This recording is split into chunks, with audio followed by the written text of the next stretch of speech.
Happy new year రోజే జాతర మింగడం అంటే ఇదేనేమో. Spirit post look poster. దీనమ్మా ఇలా కూడా పోస్ట్ లుక్ పోస్టర్ రిలీజ్ చేస్తారా? చూసిన ప్రతి ఒక్కరికి మైండ్ మింగుతుంది బ్రో. ఒక్క పోస్టర్ తో సద్యప్రతిభంగా మొత్తం చూపించేశాడు. వైలెన్స్ కానీ, లవ్ కానీ, ఎమోషన్ కానీ ఇలా ఒకటే అంటే పోస్టర్ గమనిస్తే చాలా ఉన్నాయి. అందుకే ఊరికే అనలేదు భయ్య సందీప్ రెడ్డి వంగనే మెంటల్ నా కొడుకు అమ్మ మొగుడని. లేకపోతే ఏంటి బ్రో, గాయాలతో ఉన్న హీరో ప్రభాసానికి హీరోయిన్ సిగరెట్ వెలిగించడం ఏంటి భయ్య? మళ్ళీ దానికి తోడు బాడీ మొత్తం బ్యాండేజెస్ ఉండి చేతిలో మందు గ్లాస్ పెట్టుకుని ఉండడం.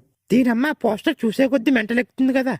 ఒక్క ముక్కలో చెప్పాలంటే ఈ స్పిరిట్ మూవీ యానిమల్ మూవీకి మించి ఉండిపోతుంది భయ్య. అందులో ఎటువంటి అనుమానం లేదు. ఇంకా క్లారిటీగా చెప్పాలంటే యానిమల్ మూవీలో చూసిన వైలెన్స్ గానీ, లవ్ గానీ, ఎమోషన్ గానీ 10% మాత్రమే. అసలైనది మొత్తం స్పిరిట్ మూవీలో చూడబోతున్నాం. అయితే నాకెందుకో ఈ స్పిరిట్ మూవీలో ఇద్దరు హీరోయిన్స్ ఉంటారని అనిపిస్తుంది. ఎందుకంటే స్టార్టింగ్ లో ఈ స్పిరిట్ మూవీలో ఇద్దరు హీరోయిన్స్ ఉంటారని రూమర్స్ వచ్చాయి. అయితే ఇది జస్ట్ రూమర్ మాత్రమే. దీంట్లో పూర్తిగా క్లారిటీ లేదు. అప్పుడు ఎనిమల్ మూవీలో కూడా అంతే. స్టార్టింగ్ లో రష్మిక మందనానే చెప్పారు హీరోయిన్. మూవీ రిలీజ్ అయ్యాక తెలిసిందే ఇద్దరని.